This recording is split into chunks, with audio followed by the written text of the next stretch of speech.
Yeah. Because they do need each other. And if you are exactly. iron deficient, that can be tested by doing serum ferritin level. Just even if the hemoglobin is normal, your serum ferritin level could be below 6. It should be 200. So doctors need to check that and then supplement you with iron if your serum ferritin is low, even if your hemoglobin is normal. Same way, if your folic acid is low, the B12 cannot work on its own. Folic acid on its own, giving to mother, is dangerous without B12. Anyway, I'll talk about it later. Yes. So the main message is watch this space. If you have the patience to wait, then please enroll in our study. If you don't, the internet is your best friend, as far as I'm concerned. And I really wish that we could get this message out. Look, guys, you can self-treat. Can I just mention something? Because I'm pretty sure a good number of people in the room will be affected, possibly. But I've been reading a lot about a gene polymorphism called MTHFR, and my understanding of it is that it does affect metabolism of folic acid. People with this gene, and if they've got a double copy of it, have a job with folic acid, basically. I've asked at the Homocysteine conference if they could advise us whether or not people with this gene polymorphism should take a natural form of, or an active form of folate as opposed to a folic acid, which had a molecule adjusted. And their answer was it won't do any harm, but they couldn't actually answer. So the science, as I understand it, hasn't answered this question yet. Yeah. And so that, I think, really needs to be taken into account, whereby a patient who is perhaps not doing very well, despite lots of B12, they may have a problem that they don't realise that they need this active form of folic acid. And I really do think that the NHS should be putting money into finding out what that reason is. Yes. But money is this government's big problem. Yeah. Well, don't hold your breath for it. As we know with B12, but you may find that some of the other speakers might answer that question better than I can. Good. Yeah, which would be good. Okay. Thank you, Willemina. Excellent.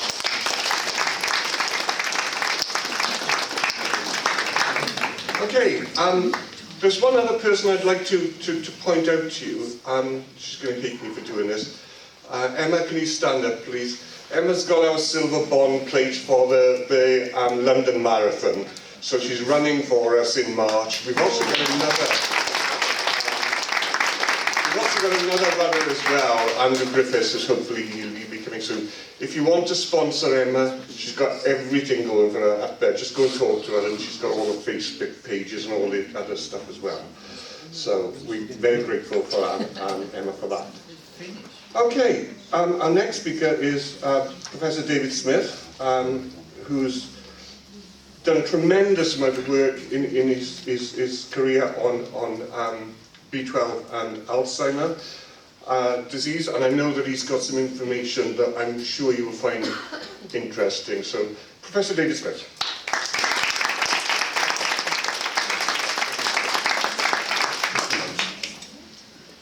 Thank you, Martin, and good morning, everybody. It's a real pleasure to be here.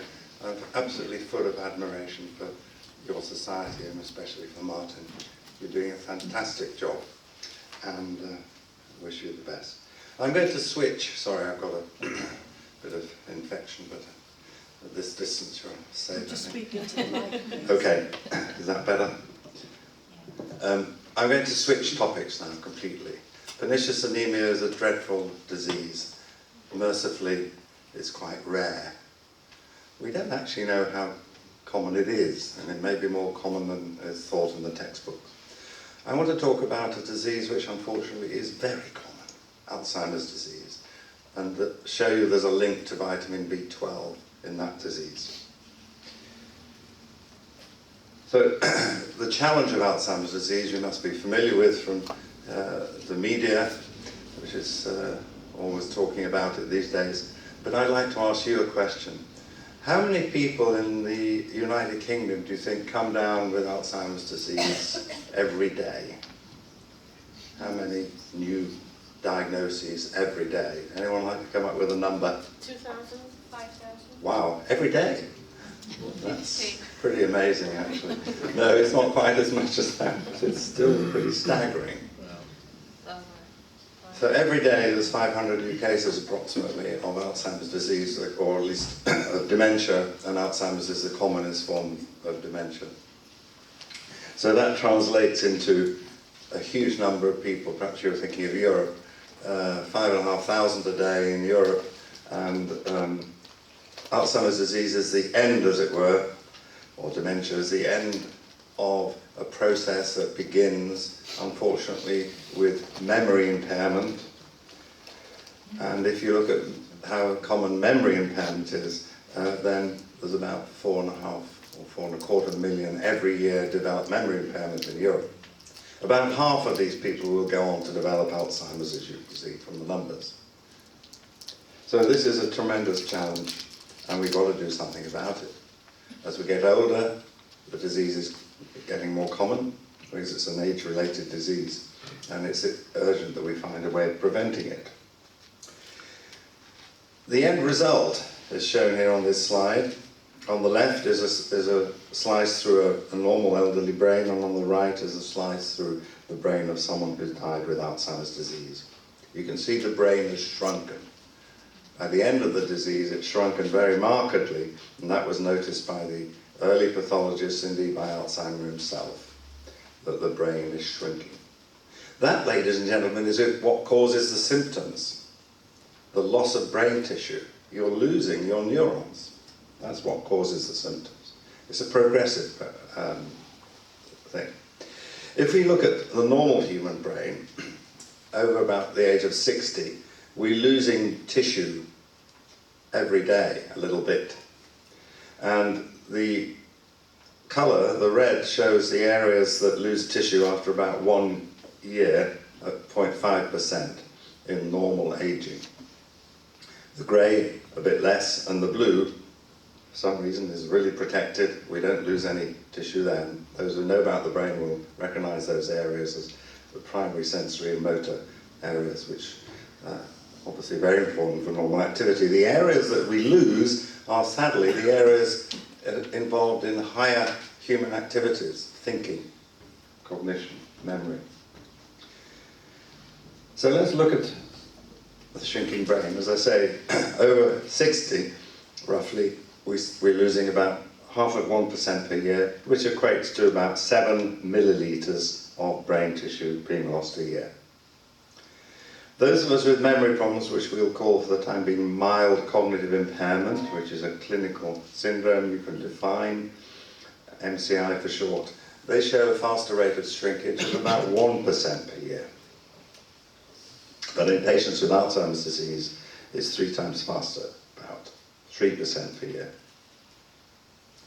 So it's tempting to think there might be a continuum there, but we actually don't know that. It could be that the areas lost in normal aging are a bit different from those that end up being lost in Alzheimer's.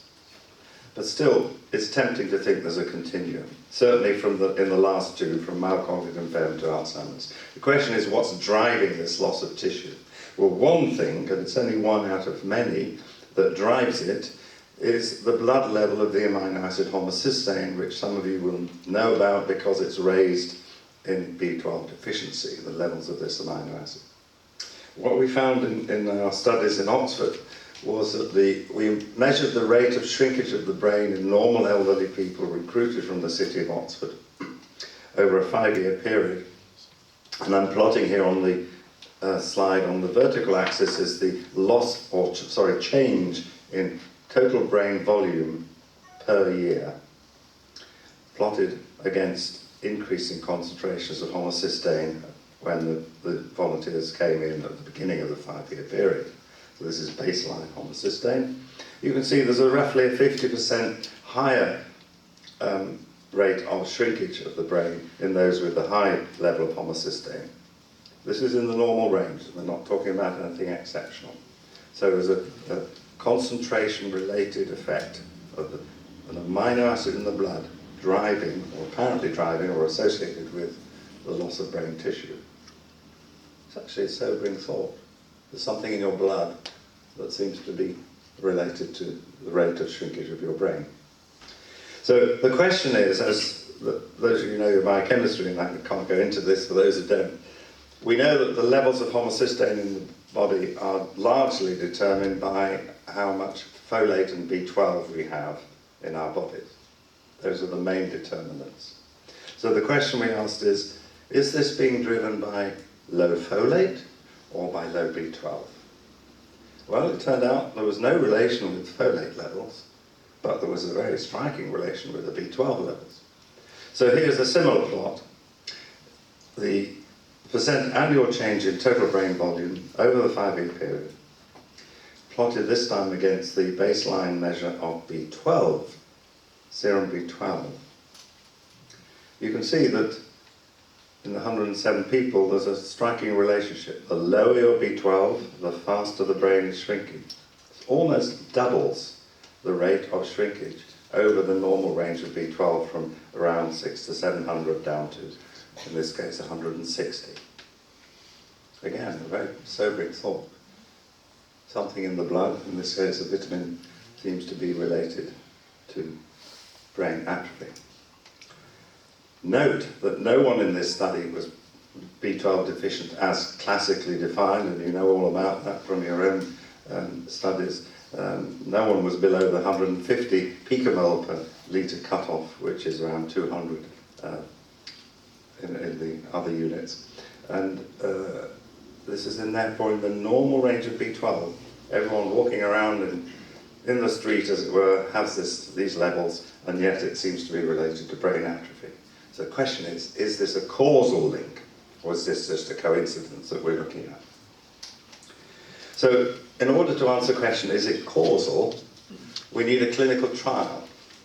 Since raised homocysteine and low B12 are associated with an increased rate of shrinkage of the brain, then, that's not my phone, then the question is, will giving B12 vitamins, folate and B12 and B6 we use, to lower the levels of homocysteine actually slow down the rate of shrinkage of the brain? That's the question that was tackled by the trial we called VitaCog, which we started in Oxford back in 2005.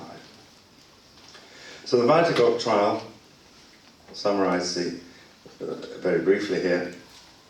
The principal investigators included Helga Refsum, who's here in the audience, and Professor Robin Jacobi, who is a psychiatrist in Oxford. And as I said, the question we asked was, do B vitamins slow down the rate of brain atrophy in people with mild cognitive impairment? We selected those with mild cognitive impairment for two reasons. One, their brains are shrinking faster than normal elderly, as I said, about 1% per year. And secondly, they are people at risk of later developing Alzheimer's. About half of those with mild cognitive impairment will develop dementia or Alzheimer's in the next 5 years. So we recruited them from Oxford by advertising. We said, if you're over 70 and you're worried about your memory, would like to consider joining a trial, phone this number. And they phoned the number, and we screened them on the telephone to see if their memory really was bad, and if it was a bit poor, we asked them to come in and have further tests. So we randomized them to a placebo tablet or to a tablet containing high doses of these B vitamins. And I stress these are high doses, not by some of your standards, but they're high by standards of the recommended daily allowance. So we had 800 micrograms of folic acid. Recommended daily allowance for UK is 200. We had 0.5 milligram of B12, or 500 micrograms, and 20 milligrams of B6. They were treated for 2 years. We had to measure the rate of shrinkage of the brain, and we could do that extremely accurately thanks to Steve Smith, who's a physicist, professor of neuroimaging in Oxford, who developed some wonderful software to analyze the rate of shrinkage of the brain. It's so accurate, this method, that you can measure it to an accuracy of 0.02%. So it's much, much more accurate than measuring memory tests and things like that. So for that reason, we only needed 200 odd people to be in the study to get a significant result. So we did these volumetric MRI scans before treatment and then after 2 years of treatment. And as I said, the study was powered, as we call it, and had enough numbers to detect a 20% slowing of brain atrophy by the B vitamins if that's what they did. But we also looked at lots of secondary outcomes. Obviously, we looked at memory tests and various cognitions and at the clinical status of subjects. So we have a kind of matrix here in the trial. We have B vitamin treatment on the left, hoped for but not actually really planned, that it might slow down cognitive decline on the right, and in between we had these linking factors. So we did show, as we hoped, that the plasma homocysteine was lowered by the B vitamin treatment by 32%. That's what you'd expect from this type of treatment, but of course you have to be sure that they're taking the pills, and this shows that they were taking the pills. So the question is, what happened to the brain shrinkage? Well, it was dramatically slowed. In those with a high homocysteine, we halved the rate of shrinkage of the brain, which is a much bigger effect than we dared have hoped. So was there any effect on cognition? Yes, indeed.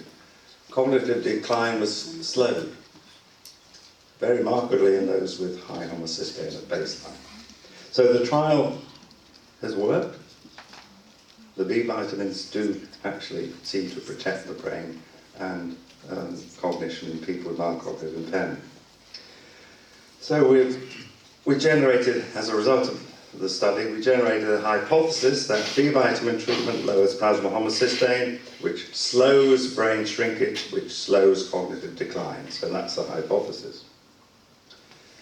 In order to test this, we need to do a more refined analysis. We need to ask the question, what parts of the brain are protected by the B vitamins? The results I've shown you relate just to the whole brain volume, but the brain is, of course, composed of many parts. What parts are protected?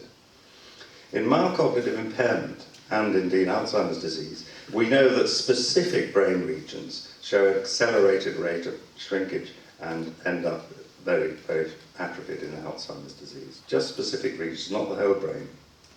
And these regions are also known to be associated with particular cognitive functions, like memory, reasoning, planning, judgment. So the question we asked was, what is the effect of B vitamin treatment on the rate of atrophy of these particular regions that are known to be important in Alzheimer's? Excuse me. And to answer that, we used a specialised technique, don't worry about the name, but it's called Voxel-Based Morphometry, which is widely used internationally, but there's a very good version of it developed in Oxford by Steve Smith and his colleagues. And this is the kind of pattern you get when you use voxel-based morphometry. What the colours are showing are those parts of the brain which statistically significantly show loss of tissue. So these yellow areas are those parts of the brain that shrink, in fact, as Alzheimer's disease develops in people with mild memory impairment. So these are really the Alzheimer areas, and here we have in our group, in our placebo-treated group of people with mild cognitive impairment, as was known and shown by other people, these people with mild cognitive impairment, their brain regions that are shrinking are very similar, in fact identical, to those that later go in Alzheimer's. So the big question is, of course, what happened in the B vitamin treated group to the shrinkage of these areas? Here it is.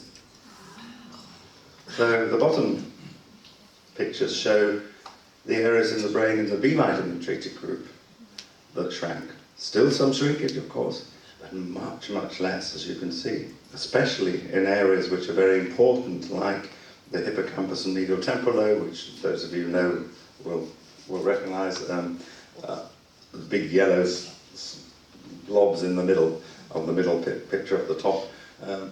Those are the areas involved in memory, and those are very much protected by the B vitamins, a very striking effect. So we use this to calculate statistically which areas of the brain are protected from shrinkage by B vitamin treatment, and that's shown here in green, in the people with the high homocysteine at baseline. And we were able to look at the quantitative aspect of this, what amount of brain tissue in all these different areas was protected, and adding it all up, we got this number. So this shows the percent of brain grey matter loss over the 2-year period in the people mild cognitive impairment with high homocysteine at baseline. The red shows those on placebo, and you can see that the average rate of loss of tissue in these areas, in these specific areas, was 5.2%. So it's pretty rapid, pretty fast. But in the B vitamin group, it was down to 0.6%. That's a pretty staggering effect. Almost 9-fold slower rate of atrophy of these specific brain regions in the B vitamin treated group. What are these areas? Well, this is a lot of anatomy for those of you, but it's actually important. The areas that were protected by B vitamins are listed, and those that have red asterisks are those that are well known from lots of studies to be the areas that show atrophy in early Alzheimer's disease, and indeed in late Alzheimer's disease. So almost all the areas that are protected by B vitamins actually are the Alzheimer areas of the brain. It's another way of looking at it. I love this picture. It's just another way of plotting the same results. So here you can see that B vitamins protect very specific areas of the brain, not the whole brain, just certain areas of the brain from damage. So what are the B vitamins doing? Well, they're preventing the homocysteine-mediated atrophy of the regions of the brain that are vulnerable in Alzheimer's disease. That's the conclusion we drew. We went one step further. We used a statistical procedure which Martin knows all about, because he's written about Bayes. Bayes was, of course, an English, is he English or Welsh?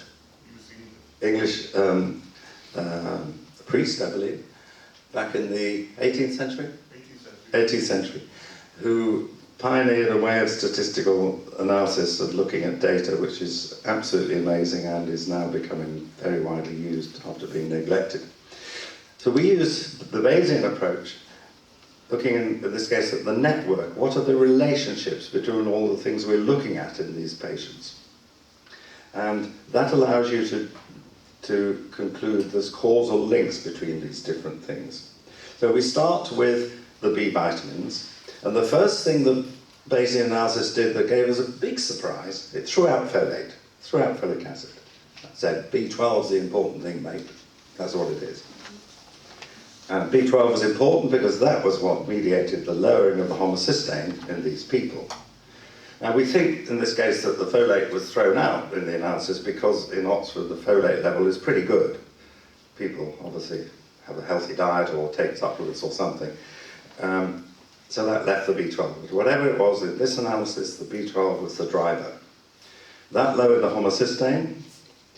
Oops. And that causally prevented grey matter atrophy. So these blue arrows are causal links. They're not hypotheses or associations. They're causal, according to Bayes statistics.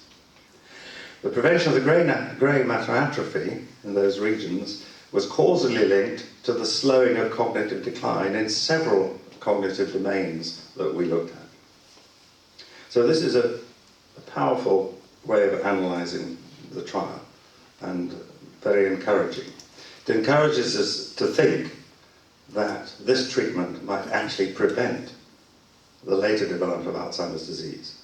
I've put a dashed line there because we can prove that, and we're planning, or my colleagues are planning, to do another trial in many centres in the UK to test this very hypothesis. Will giving B vitamins to people with cognitive impairment and high homocysteine, will it actually prevent them from converting to Alzheimer's disease?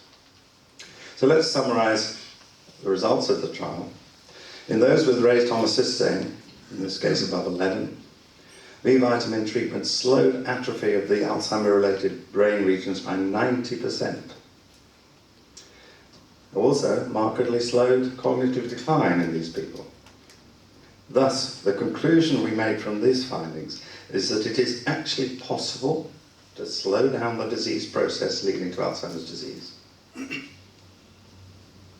That's a very important statement. People always think, oh, Alzheimer's is inevitable, once you've got it, there's nothing you can do about it.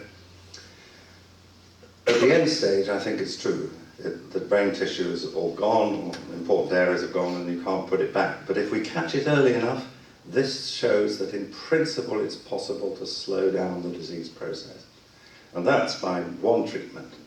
I really sincerely believe that there will be other treatments that act to slow down the disease process. Alzheimer's is not caused by one thing, it's not just caused by low B12 or high in the system. It's caused by lots of factors, and if we can identify those, we can actually prevent maybe half of all Alzheimer's in the world. That's an estimate made by some American colleagues recently. So that's why this is an important trial, because it's a proof of principle that you can actually slow down the process. So we believe, we haven't actually proved it yet, we believe then that Alzheimer's disease can be prevented in those with raised homocysteine by giving them B12. So the B12 really matters. In the Vitagog trial, the median plasma B12 level before we started the treatment in the population was 330 picomoles per litre. It was more than doubled by the treatment, and that was 500 micrograms a day for 2 years. So this doubling of the B12 largely prevented the atrophy of the Alzheimer-related brain regions. So my conclusion, ladies and gentlemen, is not only for you, but for the population as a whole, in the elderly especially, it's very important to maintain a very good and not just an adequate level of B12. Thank you very much.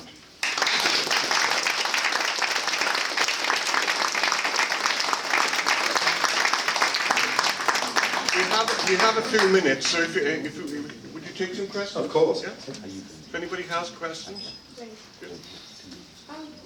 Is there any way you could do a trial using the injection rather than just tablet form to see if there's any difference between the increase? Yes, you could do a trial using injection. Obviously, you'd have to get volunteers to agree to that. Why do you think there might be a difference? I mean, the oral treatment actually worked, didn't it? But if you don't know if those people had malabsorption problems necessarily. No. But it would just be interesting to see how much more effective the injection is rather than oral tablets. Because I think for my reasons, the people that I've been trying to help, they have been put on oral tablets and have since been under police search to try and find them, because they've been put on 3 lots of oral tablets a day, and they've been diagnosed with Alzheimer's, even though they've been on metformin or known to be B12 deficient. And it hasn't worked at all. Yeah. What kind of pills did they get? Oral cyanocobalamin. Oral cyanocobalamin, which is all that's on the NHS. Yeah, because if you have the methylcobalamin, they don't have to transfer it Exactly, anymore. but that's not available on the NHS. Oh, okay. That was what they're trying. They're not trialling that either. Okay. So the point is, you're missing. Yeah. Dr. Wilde will be talking later about the different forms of cobalamin. I mean, what I would say to you there is that's frank B12 deficiency. And yes, you should treat that probably initially with injections. We chose the dose of 500 micrograms, which, as Willemina said, about 1% will be absorbed passively, even if the normal intrinsic factor mechanism is not working. And so they'll be getting 5 micrograms a day passively, which every day should be enough to correct any. I think the problem is that if you have been diagnosed with Alzheimer's, actually getting that patient to take an oral tablet is really difficult. I'm sure it is. I must stress that these patients do not have Alzheimer's disease, and the evidence is, there was a trial in America on the same vitamin treatment on people with Alzheimer's disease. It did not work in those with moderate to severe Alzheimer's. It did show signs of working, though, in those with mild Alzheimer's.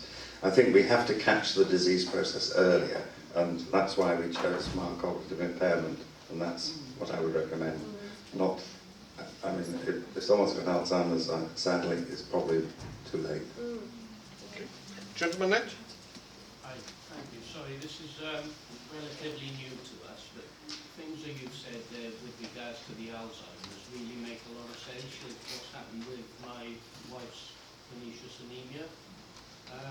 When I'm asked by friends and family members, you know, what's going on, the only way I can describe it in an understanding way is a sort of entry-level Alzheimer's and Parkinson's mixed into one. Now, I haven't heard anybody here mention about nerve damage or tremors, but there's been times when the walls will shake in our house when we've had to have new floorboards installed and things. And I'm just wondering, really, you know, what you were saying on those slides, I can tell you now, my wife was diagnosed in January this year, but for the 2 years coming up to that, there was tiny little signs that if I look back now, she'd got a saucepan, or she wouldn't be able to open a tin of beans. And I'm just wondering if there is actually a link in from Alzheimer's to Parkinson's, and whether anyone really has got any advice in how we can reduce the tremors. These are really powerful, full body, like an out-of-body experience tremor, really.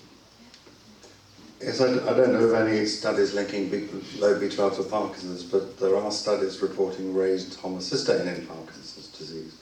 And one study suggests that the raised homocysteine is actually associated with the dementia aspect of Parkinson's rather than with the tremor and inability to move. But, I mean, anyone with low B12 runs the risk, if it's long enough, exposure of, obviously, of brain atrophy, and the sooner you treat it, the better. Okay. Oh, one more. Can we have your presentation on email, or are you going to be there, Martin? It's all published data. I would be quite happy to let you have a PDF. Yeah. Really nice, thank you. Yeah. I'll probably modify it just to put the reference in for the publication. If the speakers agree, yes, we'll put them on the website, yes. There's some gentleman. Last one from this gentleman. In your dosage, you were using B6 as well? Yes. You said the folic acid was statistically knocked out. Did the B6 make any difference? That's a good question. We didn't find any association between B6 and the atrophy slowing. In this case, we put the B6 in the mixture because that helps to lower homocysteine. It only has a marginal effect on the other hand, but there was no association with the slowing of atrophy. Okay. It's time for tea and coffee. I'm sure you've got a lot to think about and talk about. There's been some comments about the cups and the size of the cups. Look, we bought him off a man off the internet. If you look underneath, you'll find the reason why they are so small. So yes.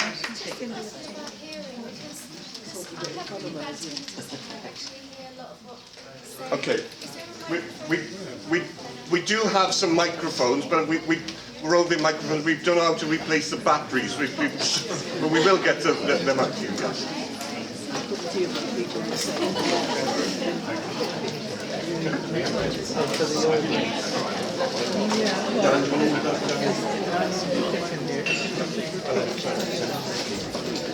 Yes.